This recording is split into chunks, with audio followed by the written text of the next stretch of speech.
तत्त्वानां वन्दे तद्गुणलब्धये वन्दे तद्गुणलब्धये मङ्गलं भगवान् वीरो मङ्गलं गौतमो गणी मङ्गलं कुन्दकुन्दार्यो जैनधर्मोऽस्तु मङ्गलम् जैनधर्मोऽस्तु मङ्गलम् सर्वकल्याणकारकं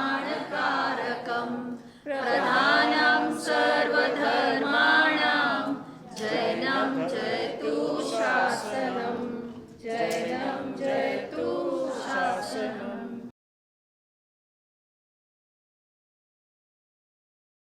Please everybody just control your emotions and tell yourself कि ये हार जीत का नहीं है, जुआ का, हमें जुआ नहीं खेलना है यहाँ। So we are here to learn, enjoy and just have fun.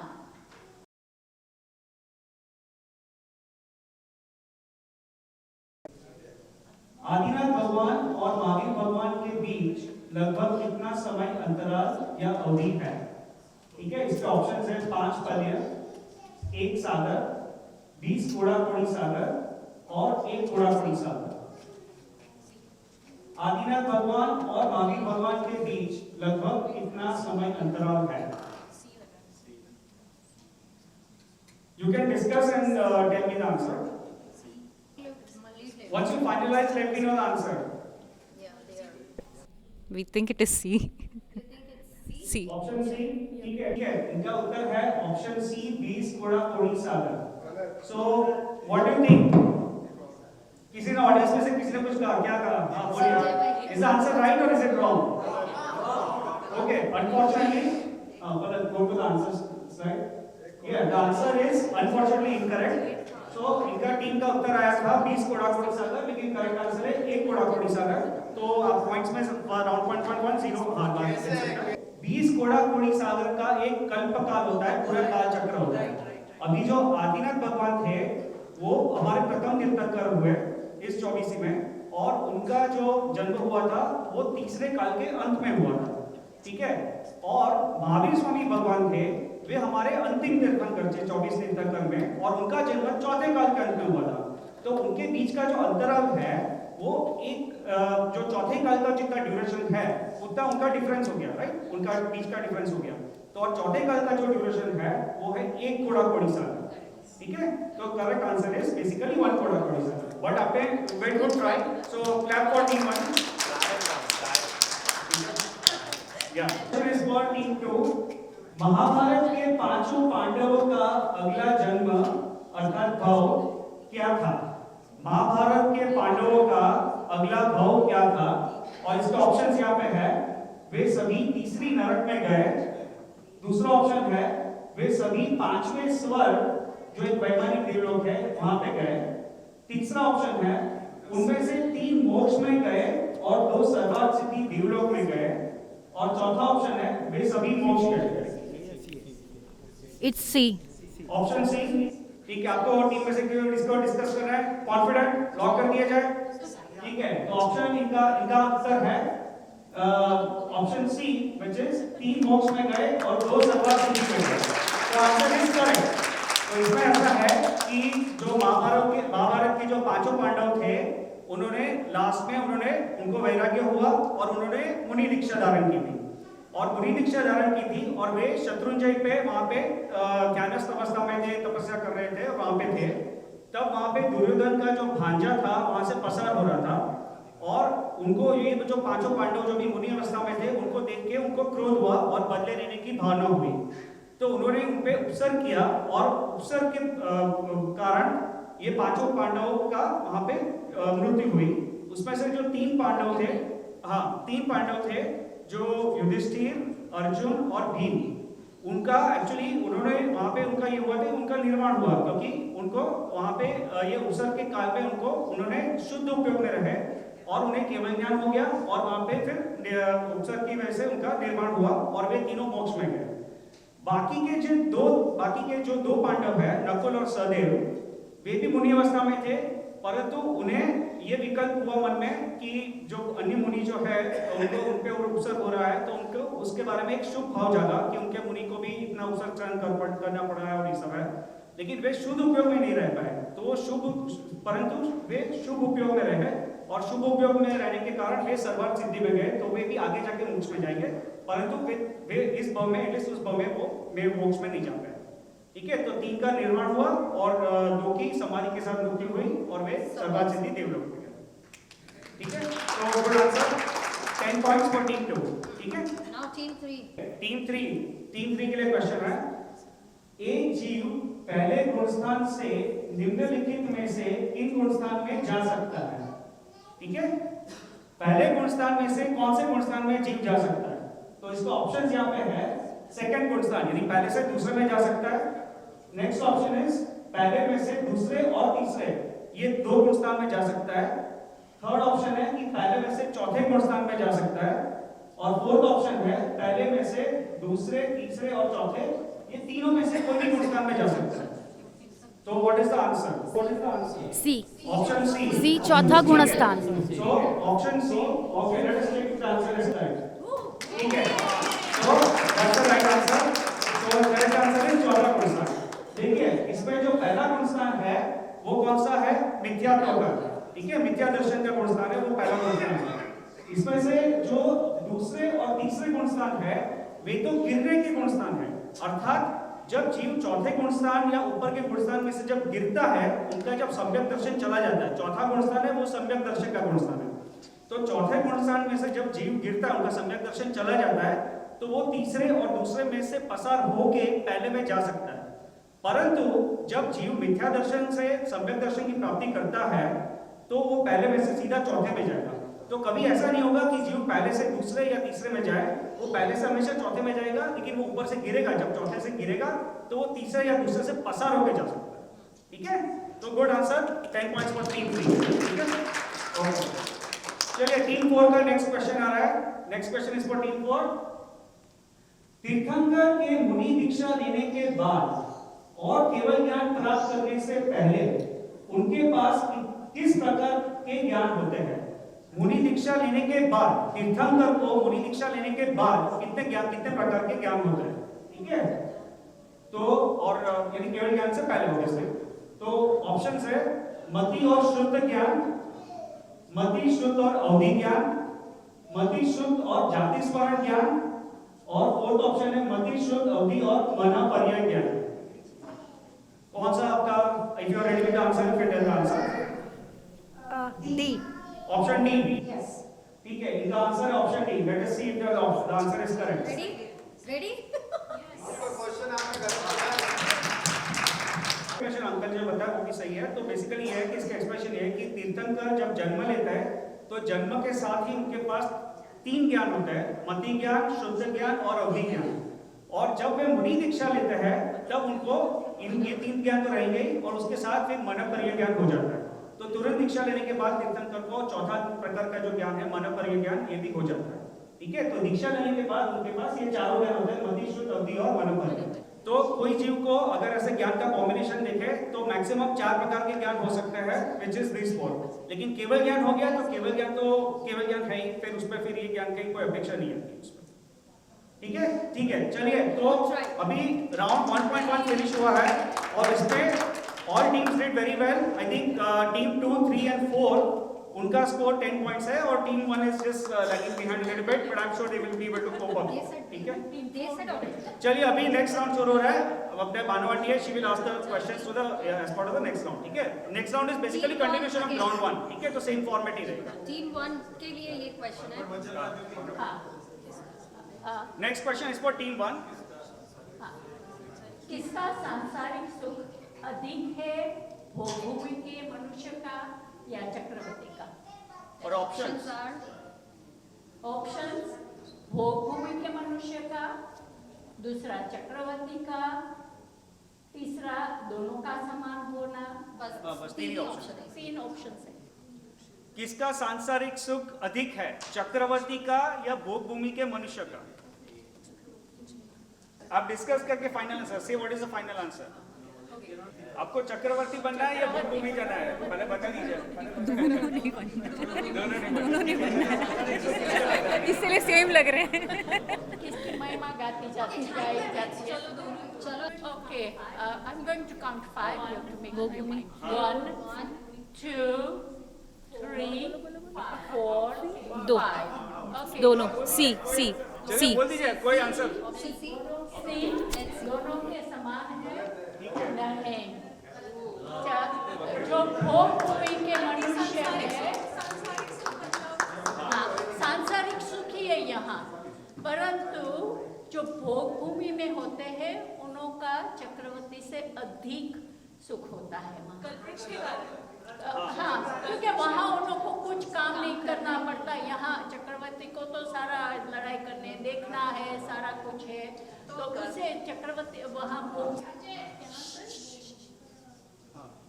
क्या एक निश्चित समय अवधि में मोक्ष चाहने वाले जीवों की संख्या के बारे में कोई नियम है? जो मोक्ष चाहते हैं उनके बारे में कोई नियम है? यदि है तो क्या नियम है? ऐसा कोई नियम, फर्स्ट चॉइस कोई नियम नहीं है। दूसरी चॉइस 6 महीने में कम से कम एक जीव तो मोक्ष चाहता ही है। तीसरा नियम है हर 6 महीने में 6 महीने और 8 समय में 608 जीव मोक्ष चाहते हैं। और फोर्थ चॉइस है हर 6 महीने में कम से कम 108 जीव मोक्ष चाहते हैं। C option option C let's see या एंड आंसर इज राइट।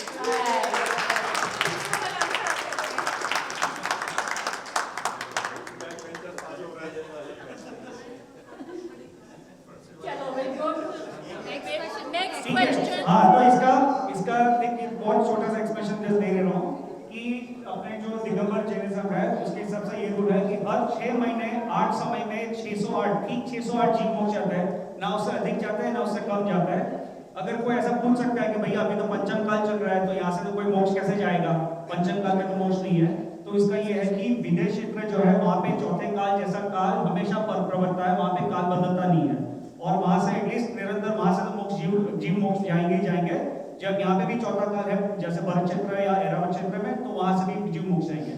तो कभी ऐसा नहीं होगा कि 6 महीने निकल गए, 1 साल निकल गया या थोड़े साल निकल गए और कोई जीव मोक्ष नहीं जाएगा, ऐसा नहीं होता है। हमेशा जीव तो मोक्ष जाते रहता है लेकिन इसी संख्या में जाता है। ठीक है, यहाँ जस्ट एक इंटरेस्टिंग फैक्ट जस्ट रिमेम्बर्ड के अगर यूजुअली चौथे काल में ही जीव मोक्ष चाहते हैं, परंतु हमारे पंचम काल में भी आखिरी कौन मोक्ष गया, किसी को पता?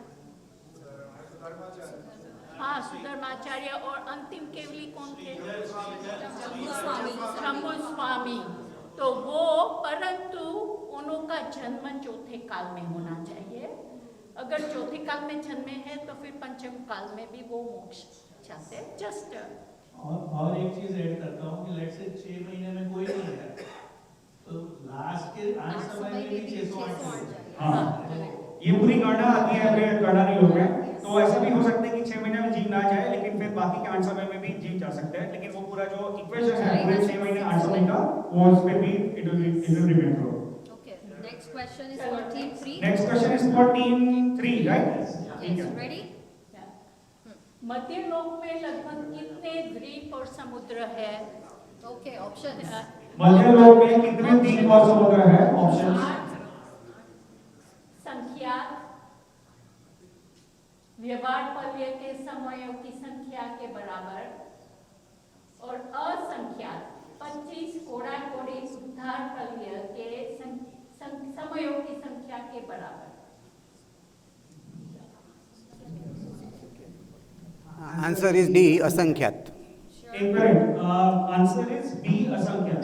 नहीं, असंख्यात। ओह, डी असंख्यात। असंख्यात। ठीक है, डी सॉरी, डी असंख्यात। Last option. ओके, पक्का लॉक कर दिया जाए? फाइनल? कोई चेंज तो नहीं करना है?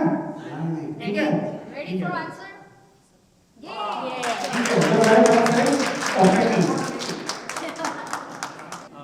देखिए मध्य लोक की रचना कैसी है कि वहां पे जो जैनिज्म के हिसाब से मध्य लोक में कैसा है कि द्वीप समुद्र, द्वीप समुद्र कॉन्सेंट्रिक सर्कल्स में है, ठीक है, और द्वीप और समुद्र है और इसकी संख्या असंख्यात है, राइट, इनफाइनाइट द्वीप और समुद्र।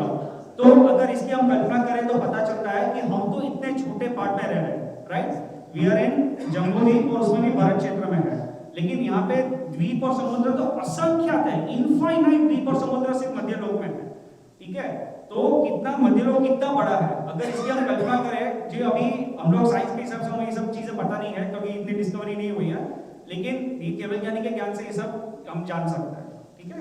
चलिए Next question. और ये जो द्वीप है और समुद्र है वो दुगना दुगना दुगना हो जाता है, तो हम सोच सकते हैं कि वो आखिरी जो है समुद्र कितना बड़ा होगा।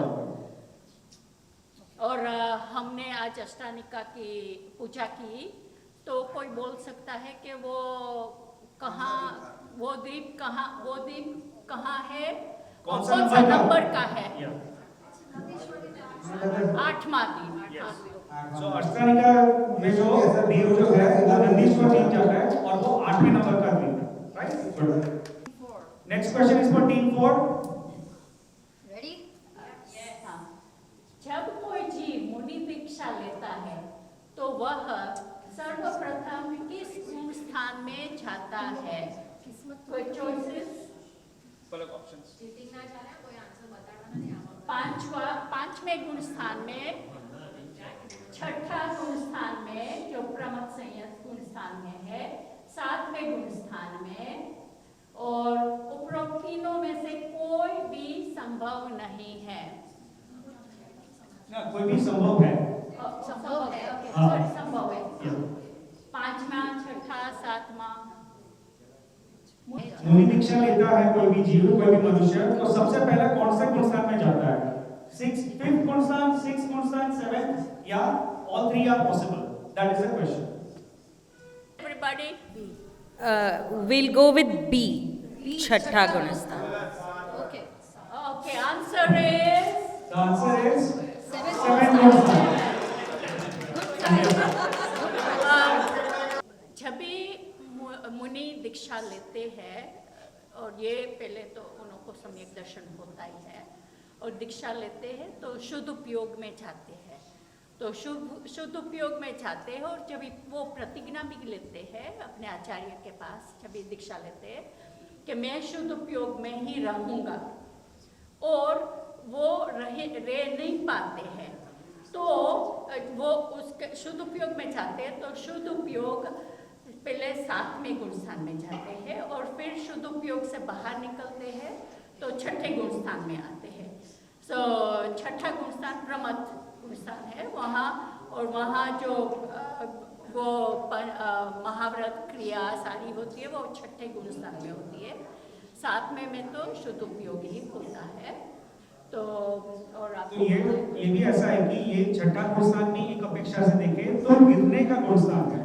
मुनि दीक्षा तो 7वें, जैसे मुनि दीक्षा लेते हैं तो पहले शुद्ध उपयोग में जाते हैं जैसा ठीक बताया, और 7वें गुण स्थान में जाते हैं जो है अप्रमथ संयत, लेकिन फिर वहां पे जब टिक नहीं पाते तो वो गिर के 6ठे गुण स्थान में आते हैं जो है प्रमथ संयत, और वो शुद्ध उपयोग का गुण स्थान है, जबकि 7वां गुण स्थान है वो है शुद्ध, सॉरी 7वां गुण स्थान वो शुद्ध उपयोग का है, और 6ठा गुण स्थान है वो है शुद्ध उपयोग का गुण स्थान, ठीक है। तो ये क्वेश्चन बड़ा ट्रिकी है क्योंकि मुनि अवस्था 6ठे और 7वें गुण दोनों गुण स्थान में है, लेकिन जीव पहले 7वें में जाता है और फिर वहां से गिर के 6ठे में आता है, ऐसा। So you see, That is the when you purpose of make a mistake, we remember even more. ठीक है, चलिए अभी 2 राउंड हुए फर्स्ट राउंड के, तो उसमें team 2 and team 3 are leading right now, उनके दोनों के 20 पॉइंट्स है, और टीम 4 के 10 पॉइंट्स है, और टीम 1 के अभी जो 0 पॉइंट्स है, but I am sure they will catch up, ठीक है, ठीक है। अब तक अनंत जीव मोक्ष जा चुके हैं, अब तक मोक्ष गए हुए जीव की कुल संख्या के बराबर जीव हमें और कहां मिल सकते हैं, ठीक है। इसके ऑप्शंस हैं, एक निवल के अनंतवें भाग में, that is the first option, second option है पानी की एक बूंद में, थर्ड ऑप्शन है 2.5 द्वीप के मनुष्य की संख्या है उतनी संख्या के जीव अब तक मोक्ष में गए हैं। और फोर्थ ऑप्शन है मध्य लोक में पंचेंद्रिय तिर्यंश की संख्या है जितनी है उतने जीव अब तक मोक्ष गए हैं। तो इसमें से चारों में से आपको क्या लगता है कौन सा ऑप्शन सही है?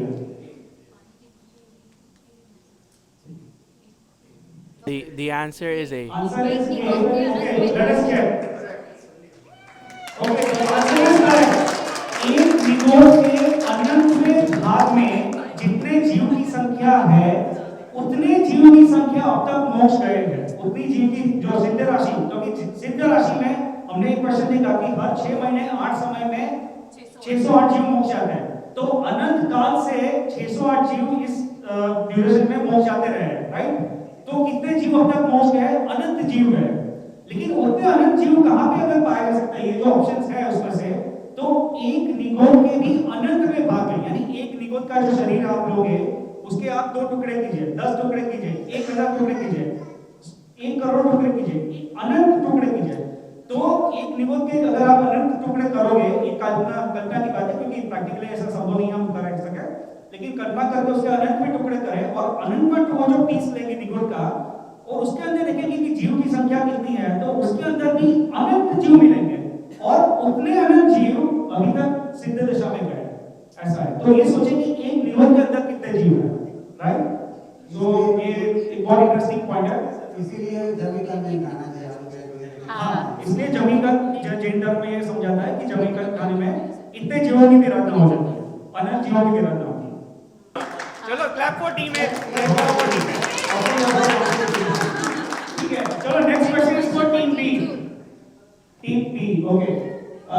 एक आत्मा जीव में, एक आत्मा अर्थात जीव में कितने आत्मा प्रदेश होते हैं?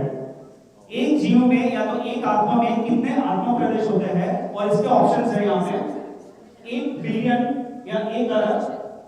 दूसरा ऑप्शन है लोक प्रमाण असंख्या।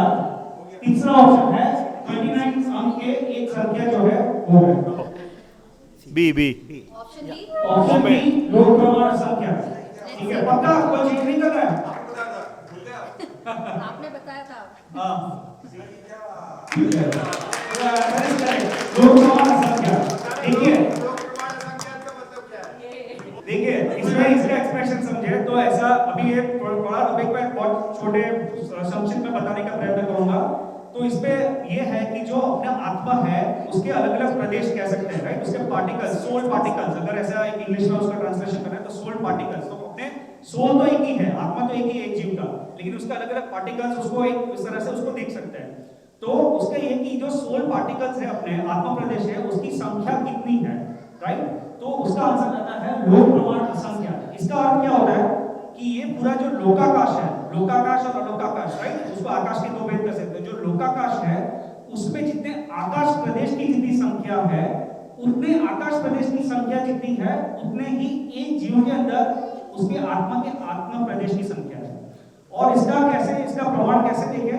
तो जब केवल समुद्रघात की अवस्था होती है तब केवल यानी कि जो आत्मा जो है वो पूरे शरीर से बाहर निकलता है और पूरा लोकाकाश में फैल जाता है।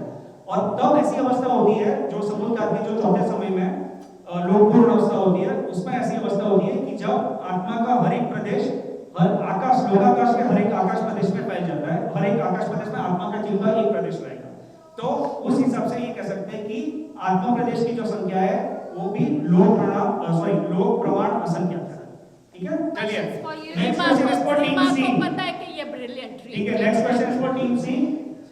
निम्नलिखित में से कौन अपने अगले जन्म में 9वीं ग्रेवियर जो एक वैमानिक देवलोक है वहां तक जा सकता है? तो कौन से प्रकार का जीव 9वीं ग्रेवियर जा सकता है अपने इमीडिएट नेक्स्ट भव में?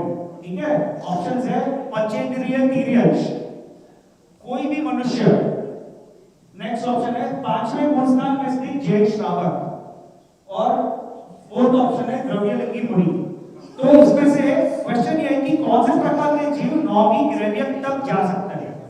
नीचे के देवलोक में तो जा ही पाएंगे अगर 9वीं ग्रेवियर तक जाएंगे तो, लेकिन इसमें से कौन से जीव 9वीं ग्रेवियर तक भी जा सकता है? आंसर इज डी, द्रव्यलिंगी मुनि। ठीक है, आंसर इज डी, द्रव्यलिंगी मुनि। So that's the correct answer. ठीक है, चलो 10 पॉइंट्स अभी 10 पॉइंट्स दीजिएगा टीम सी को।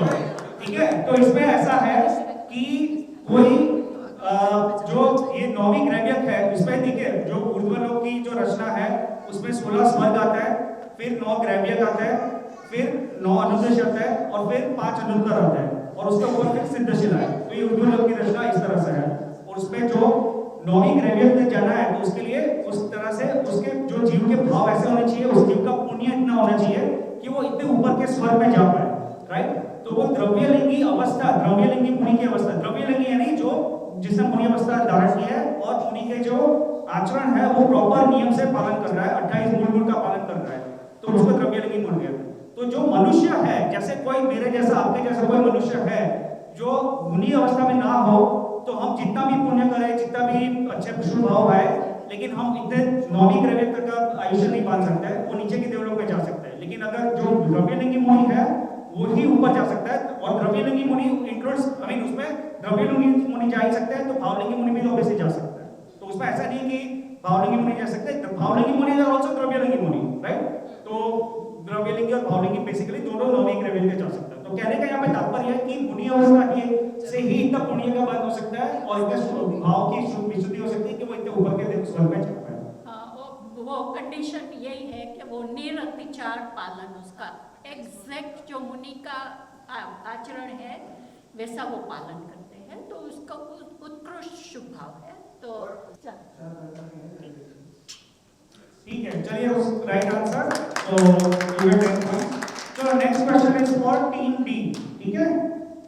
निम्नलिखित विकल्पों में से किस प्रकार के जीव अपने अगले ही भाव में 7वीं नरक में जा सकता है, ठीक है। व्हाट टाइप ऑफ जीव can go to the 7th नरक इन द नेक्स्ट भाव? फर्स्ट ऑप्शन इज मनुष्य में पुरुष और स्त्री दोनों, ठीक है। दूसरा है सिर्फ पुरुष, मनुष्य और मत्स्य, ठीक है। थर्ड ऑप्शन है सिंह और सर्प, अत्यंत हिंसा के कारण वे भी जा सकते हैं 7वीं नरक में, that's the third option. Fourth option is अत्यंत मायावी देवियां, अत्यंत मायावी देवियां वे अगले भाव में 7वीं नरक जा सकती है। तो ये 4 ऑप्शंस है, इसमें से कौन सा आंसर है आपका? बी आंसर, कौन सा? Answer B. B as a boy, सिर्फ मनुष्य, सेकंड सिर्फ पुरुष मनुष्य। हाँ ठीक है, आंटी ने आंसर दिया है ऑप्शन बी, सिर्फ पुरुष मनुष्य और मत्स्य, करेक्ट। ये आपका आंसर है, ठीक है। चलो देखते हैं सही है कि नहीं। सो the answer is correct, that's for team D, ठीक है। देखिए 10 पॉइंट। तो इसमें देखिए 7वीं नरक की बात चल रही है, यहाँ पे 7वीं नरक की बात चल रही है। तो 7वीं नरक में जाने के लिए इतना पाप और इतने तीव्र कषाय के परिणाम होने चाहिए, ठीक है। अभी सिंह और सर्प जो है वे भी नरक में जा सकते हैं अपने अगले भाव में, परंतु वे 7वीं नरक में नहीं जाते। हाँ देखिए, आंटी का क्वेश्चन ये है कि मत्स्य क्या होता है। तो मत्स्य जो है वो एक प्रकार का जो जलचर जीव होता है, और वो यहाँ पे जो मत्स्य की बात चल रही है वो ज्यादातर वो वहाँ पे जो स्वयंभू समुद्र जो है उसमें जो महामच्छ है उनके उस प्रकार के जो जीव होते हैं मत्स्य होता है वे। तो यहाँ पे ऑप्शंस की तो अगर बात करें तो देखिए स्त्री जो है, मनुष्य में स्त्री female can not go to the 7th नरक, क्योंकि उनके पास जो उत्कृष्ट जो सेनन होता है वो नहीं होता है, और उत्कृष्ट सेनन नहीं होता है तो उनके जो भावों की तीव्रता भी भले कषायिक भाव हो तो भी तीव्रता इतनी नहीं होगी कि वो 7वीं नरक तक जा सके, तो वे नहीं जा सकते। उसी तरह जो तिर्यक जाति के जीव है उसमें भी यानी मत्स्य को छोड़कर जो सिंह और सर्प है, तो सिंह भी 5वीं नरक तक ही जा सकता है। वो जितना पाप करे, जितने पूरे जीवन भर इतने एनिमल्स को खाए, मारे, हिंसा करे, तो भी 5वीं नरक तक ही जा सकता है सिंह। और जो देविया है, तो देविया तो देवगति के जीव है, तो देवगति के जीव तो अगले भूमि नरक में जा ही नहीं सकते, तो वो भी ऑप्शन नहीं है, ठीक है। तो इसमें जो ऑप्शन है इसमें से पुरुष और पुरुष में मनुष्य यानी मनुष्य में पुरुष और मत्स्य, ये दो प्रकार के जीव ही 7वीं नरक अपने नेक्स्ट भूमि जा सकते हैं, ठीक है। चलिए, so the score at this point is team 2 and team 3 both have 30 points, team 4 has 20 points and team 1 has 10 points, ठीक है। चलिए we'll start with the next round। सम्यक दर्शन प्राप्त करने के बाद अधिकतम कितने काल में जीव निश्चित रूप से मोक्ष प्राप्त कर लेता है? तो पहला ऑप्शन है 2 भव में, 5 भव में, कोड़ा कोड़ी सागर और अर्ध पुद्गल परावर्तन काल।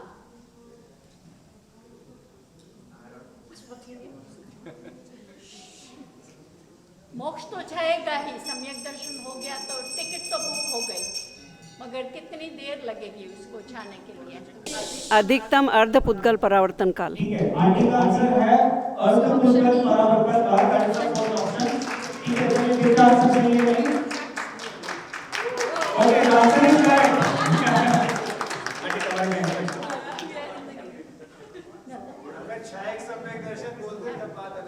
हाँ, देखिए यहाँ पे कोई भी प्रकार का सम्यक दर्शन की बात चल रही थी, तो इसमें क्या है, अधिकतम अर्ध पुद्गल परावर्तन काल में मैक्सिमम जीव मोक्ष में जाएगा ही जाएगा। और अर्ध पुद्गल परावर्तन काल कितना काल होता है? उसमें अनंत सागर हो सकता है, अनंत काल चक्र हो सकता है, इतना लंबा काल हो सकता है। ठीक है, परंतु तो उस अपेक्षा से देखें तो अर्ध पुद्गल परावर्तन काल बहुत लंबा काल है, परंतु हमने जितने अभी पुद्गल परावर्तन भूतकाल में हमने किए हैं उसकी तुलना में ये भी छोटा काल ही है उसकी तुलना में।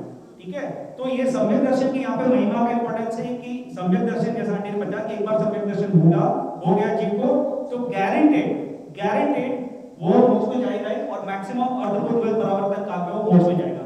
अभी अर्ध पुद्गल परावर्तन काल क्या है वो हम एक्सप्लेन नहीं हो पाएंगे इतने टाइम में, उसके लिए बाद में देखा जाएगा। ठीक है, चलिए रेडी फॉर थीम बी। मनुष्य की पर्याय में वर्तमान में आपके पास कितने प्रकार के शरीर है? आप यहाँ मंदिर में आए, आप कितने शरीर लेकर आए हो? ऑप्शंस, एक ही शरीर, 2 शरीर, 3 शरीर और 4 शरीर।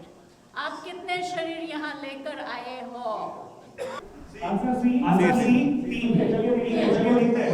हाँ, संभव भाई कैसे के कितने शरीर? हाँ, संभव भाई। Correct answer. ओके, चलो संभव भाई। ओके, संभव भाई। संभव भाई बताओ क्या क्या ऑप्शन शरीर? 3 प्रकार के शरीर आप बताइए। बस, वेरी गुड। तो संभव भाई ने हमारे पास 3 प्रकार का शरीर है। औदारिक शरीर, जो दिख रहा है हमको, ये शरीर जो है वो औदारिक शरीर, फिर कार्बन शरीर और तेजस शरीर। इसमें से जो तेजस और कार्बन शरीर है ये ऐसा शरीर है जो हर एक संसारी जीव को होता है, राइट? तो इसका जो तत्व सूत्र में सूत्र आता है कि अनंत संबंध जो सूत्र मुझे भी एग्जैक्टली याद नहीं आ रहा है उसके वर्ड्स, लेकिन यह है कि हमारा अनादिकाल से ये 2 शरीर तो है ही, ये कार्बन शरीर और तेजस शरीर, और जो अभी मनुष्य गति में है तो उसमें हमारा औदारिक शरीर है। तो हमारे पास अभी 3 प्रकार के शरीर है। ठीक है, चलिए कौन सा नहीं है? Okay, next question is for team C. भव्य और अभव्य जीवों का रेशियो क्या है? आंसर प्रत्येक ऑप्शन 1, ना आई वाज वेटिंग हालो को। प्रत्येक 1000 भव्य जीवों पर एक भव्य जीव है, एक अभव्य जीव है। दूसरे में प्रत्येक 1000 अभव्य जीवों पर एक भव्य जीव है। अभव्य जीवों की संख्या भव्य जीवों की तुलना में अनंत गुना अधिक है। और डी, भव्य जीवों की संख्या अभव्य जीवों की तुलना में अनंत गुना अधिक है।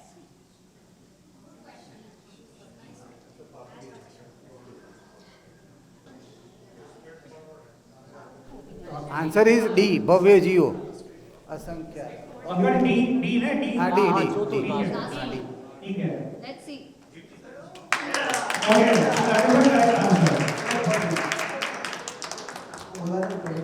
ठीक है, देखिए इसका जैसे क्विक बता देता हूँ कि सामान्य से जो भव्य जीव है वो उस तरह के जीव है जिनको मोक्ष जाने की योग्यता है, उनको भव्य जीव कहते हैं। और वे जीव जो कभी सम्यक दर्शन की प्राप्ति नहीं कर पाएंगे, कभी मोक्ष नहीं जा पाएंगे, उस जीव को अभव्य जीव कहते हैं।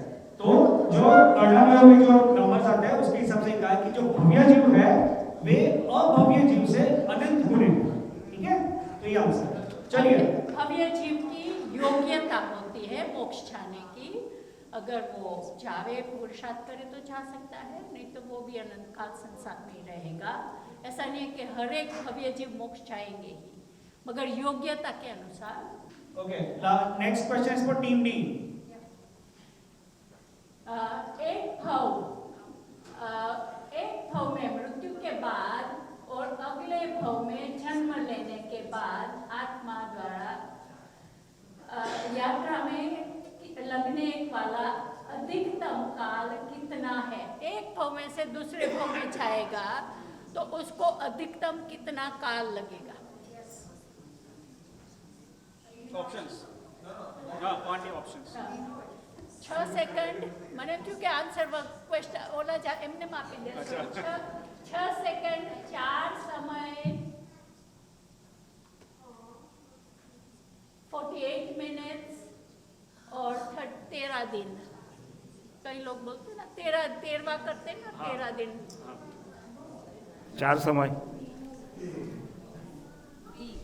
पक्का फाइनल अंकल, फाइनल लॉक कर दिया जाए?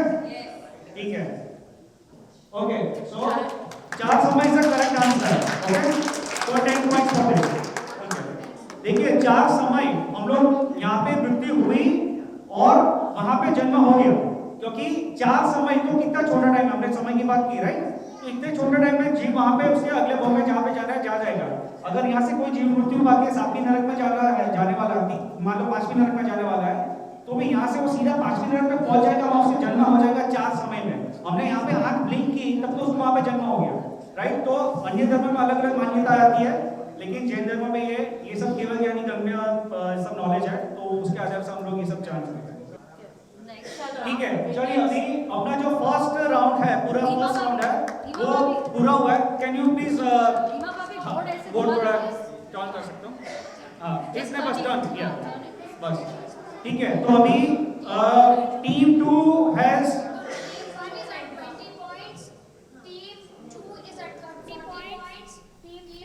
40 points and team 4 is at 30 points. 30 team 4 is at 30, team 1 is at 20, but other two teams are at 40. Okay, so very good performance so far. अधिकतर सवाल जो जवाब है वो सही आए हैं सब टीम के, तो बहुत अच्छा परफॉर्मेंस हो रहा है। ठीक है, तो बहुत धन्यवाद सबको। चलिए अभी हम लोग नेक्स्ट राउंड में जा रहे हैं। अभी नेक्स्ट राउंड के लिए यू गाइस, ठीक है, आपकी टीम में से हर कोई भी 2 लोग है, please join that buzzer app. मैं आपको अभी उसका कोड शेयर कर रहा हूं। ठीक है, so use your phone to join the buzzer app. ठीक है,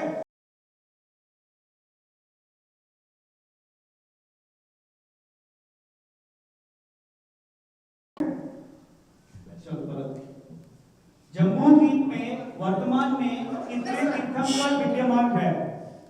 ठीक है, बजर जिसको भी आंसर देना बजर दबा देना। ठीक है, वेट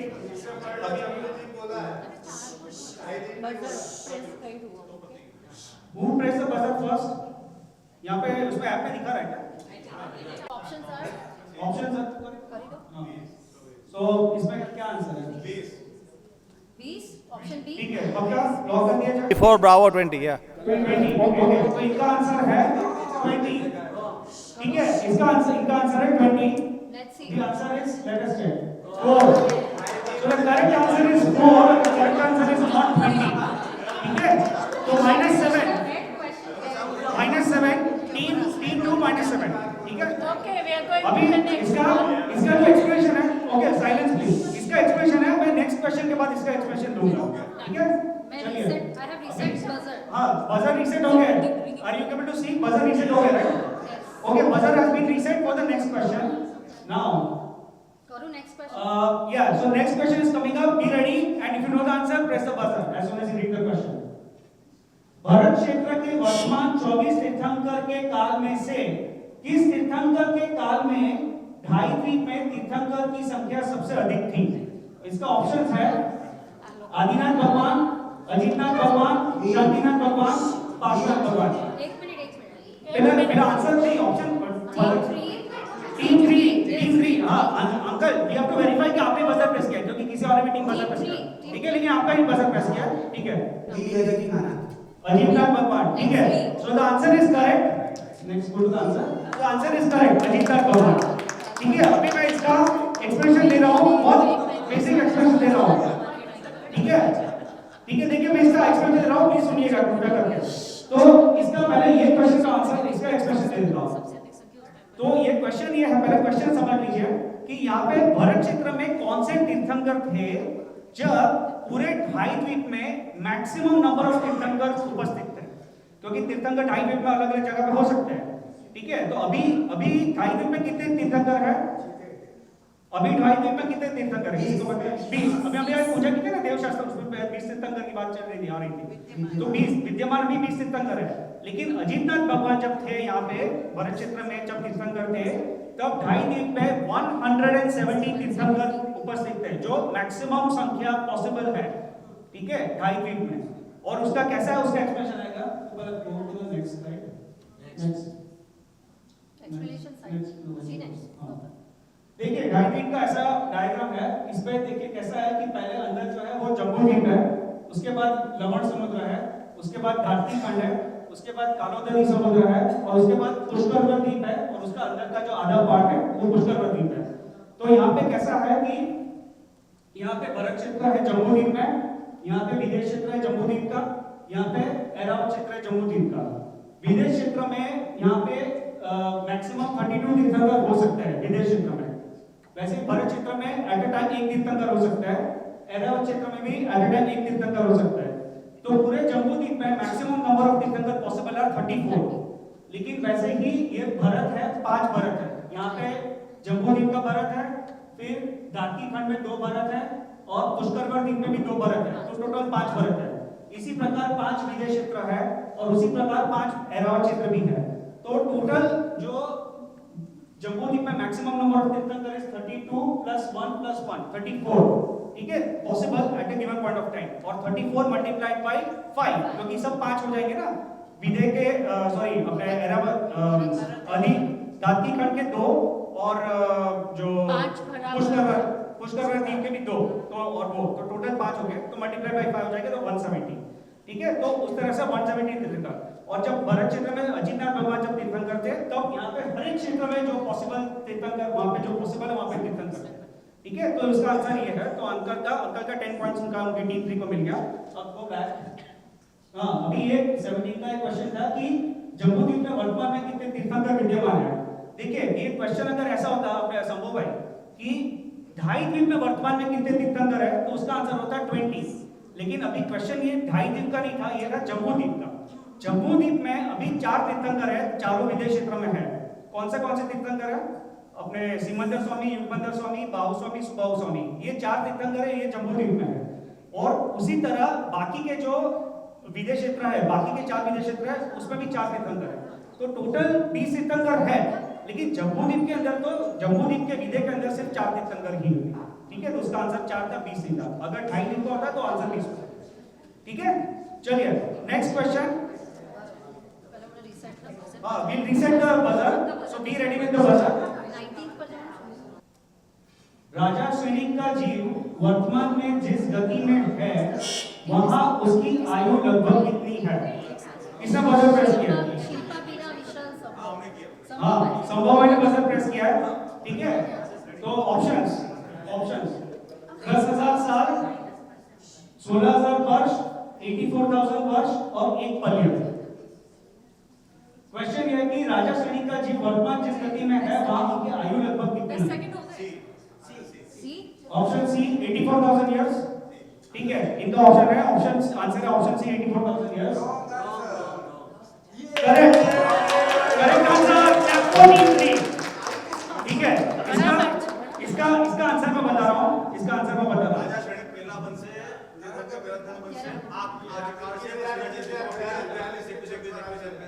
यस ठीक है, मैं इसका एक्सप्लेनेशन बता रहा हूँ, सबको बता रहा हूँ, सबको समझ में आ जाए। देखिए राजा श्रेणी कब हुए थे? यहाँ पे जब भरत क्षेत्र में अपने महावीर स्वामी भगवान तीर्थंकर थे, तब राजा श्रेणी हुए थे। तो वे चौथे काल के अंत में हुए थे। और राजा श्रेणी का जीव वहां से मृत्यु पाके कौन सी नरक में गया? पहली नरक में गया। राजा श्रेणी का जीव पहली नरक में गया, उनकी मृत्यु हुई और वे पहली नरक में गए। तो अभी राजा श्रेणी का जीव पहली नरक में है। ठीक है, लेकिन वही राजा श्रेणी का जीव जब अपना जो अभी अवसर पीढ़ी काल चल रहा है, अवसर पीढ़ी काल खत्म हो जाएगा, फिर उत्सव पीढ़ी का पहला दूसरा काल खत्म हो जाएगा, फिर तीसरे काल से तीर्थंकर का वापस वहां पे ये हो जाएगा, भरत में योग हो जाएगा। तो वहां पे जो पहली नरक है उसमें से उनकी आयु पूर्ण होगी जो उत्सव पीढ़ी के तीसरे काल के शुरुआत में, और वहां से फिर वो उनका जीव नरक से निकलेगा और यहाँ पे तीर्थंकर के भव में जन्म लेगा। ठीक है, तो इसका मतलब क्या हुआ कि जो अभी जो अवसर पीढ़ी काल चल रहा है उसका 5वां काल, फिर अवसर पीढ़ी का 6ठा काल, फिर उत्सव पीढ़ी का पहला काल, फिर उत्सव पीढ़ी का दूसरा काल, इतना जो ड्यूरेशन है। So at least you got plus 10. चलिए अभी लेट्स डू दिस क्वेश्चन, उसके बाद देखते हैं if we want to continue or we want to just end after this question. So this could be the last question, we are not committing right now, let us see. ठीक है, buzzer is okay, buzzer is reset, be ready to press the buzzer. आप buzzer reset बता रहे हैं ना आपको app में, ठीक है। चलिए लास्ट नेक्स्ट क्वेश्चन। यदि वर्तमान काल में भरत क्षेत्र का कोई मनुष्य अगले जन्म के लिए मनुष्य गति की आयु का बंध कर लेता है और बाद में इसी जन्म में सम्यक दर्शन प्राप्त करता है, तो वह जीव अगले जन्म में कहां उत्पन्न होगा? ठीक है, हेलो कोई प्रेस है? So first team to press is team 3. Team 3 ने प्रेस किया है, ठीक है। अभी इसका ऑप्शंस है, विदेश क्षेत्र में मनुष्य, भूमि में मनुष्य, वैमानिक देवलोक में देव और उपरोक्त सभी संभव है। हाँ, ऑल द अबव, जो option 4 is all the above. 7 second watch the time है। यदि वर्तमान काल में भरत क्षेत्र का कोई भी मनुष्य अगले जन्म में मनुष्य की आयु बढ़ता है, उसके बाद से सम्यक दर्शन। चलो चलो, you have to answer please, answer option बोलिए, जल्दी बोलिए प्लीज। Buzzer पीछे. Okay, unfortunately Sorry uncle. Sorry, your time is over. इनका आंसर है विदेश क्षेत्र में मनुष्य, ठीक है। अब इनका आंसर वैसे भी रॉन्ग है और वैसे भी 7 सेकंड्स का टाइम मिलेगा, तो एनीवे आंसर इज रॉन्ग, ठीक है। तो -7 हो जाएगा इनका, ठीक है। इसका आंसर है भूमि में मनुष्य।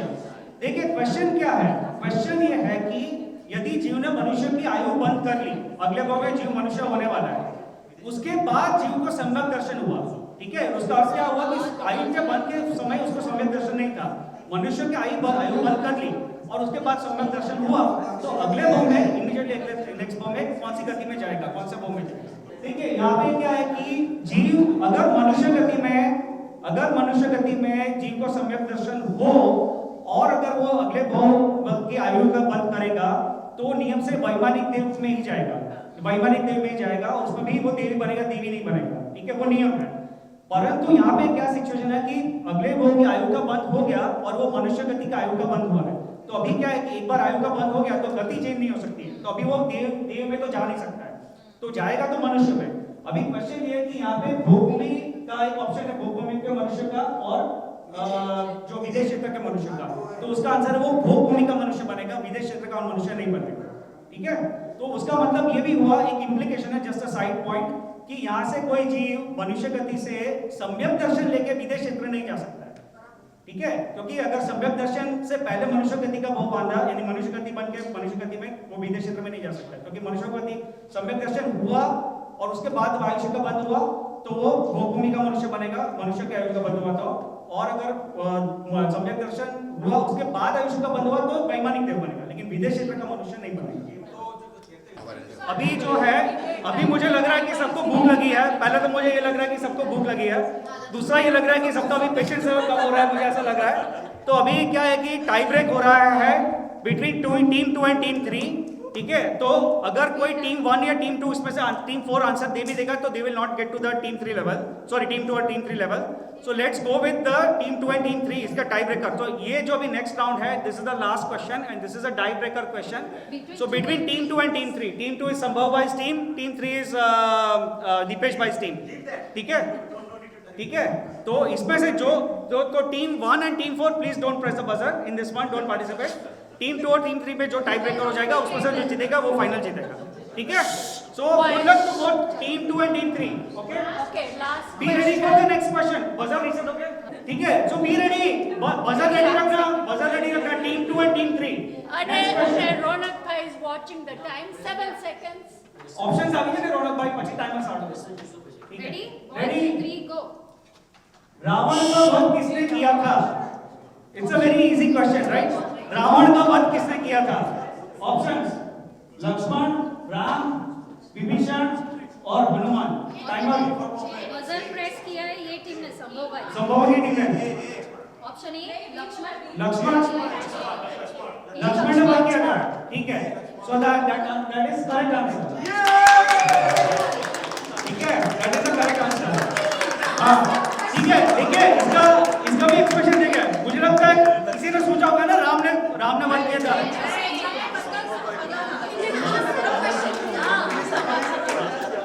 ठीक है. चलिए अपना टाइम हो गया, तो अभी सब खड़े हो गए, तो अभी ठीक है. So team 2 is the winner, right? संभव भाई, रीना आंटी, शिल्पा आंटी और विशाल भाई. ठीक है, तो team 2 is the winner. So well played everyone. देखिए यहाँ पे ये जैसे जब सब जाए उससे पहले ये प्रतियोगिता के रूप में था, पर यहाँ पे कोई हार जीत का सवाल नहीं था. आंटी ने पहले बताया था. यहाँ पे हमारा प्रयोजन था वो सबकी ज्ञान की वृद्धि करना था. तो आशा करता हूँ कि सबको अच्छा लगा होगा. और just before we go, team there is a prize for all the winners. So जो भी विनिंग टीम है उनके लिए Team only. Winning team please take the collection prize. And also, we would like to thank Kalpesh and Palak and the team who has been involved in creating this film. It was a fantastic thing, and Banu Bain also. Thanks to Banu Aunty as well. Or thanks to Kinjal Ben for sending the messages. Thanks to all the participants for participating. Thanks to Vishal Bhai for the videography, and thanks to all the audience for being present and supporting this event. ठीक है, just team 2 के लिए मैं prize दे रहा हूँ.